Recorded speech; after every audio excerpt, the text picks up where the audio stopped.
দর্শক, আমি যাচ্ছি এখন আবু আক্কাস রহমতুল্লাহ আলাইয়ের স্মৃতি বিজড়িত মসজিদ গোয়াংজু চায়নাতে। এখন এখান থেকে আমি নামাজ শেষ করে আমি যাচ্ছি আপনার মাজারের দিকে। মাজারের সামনের দিকে যাব। মাজার একটু সামনে গেলে হয়তো আমি মাজার পাবো। তো মাজারের দিকে আমি এখন, এখানে হচ্ছে অনেকটা পাহাড়ি এলাকার অবয়ব, সম্পূর্ণ নিরিবিলি বলা যায়।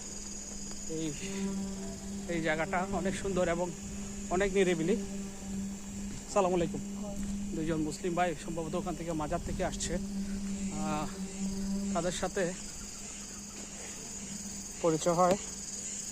আসলে আমরা মুসলমানরা যেখানে যাচ্ছি, যখনই কোনো ভাইয়ের সাথে বা কারোর সাথে পরিচয় হয়, তারা আসলে যখন মুসলিম জানে তখন তারা খুব সাদরে আমাদেরকে গ্রহণ করে।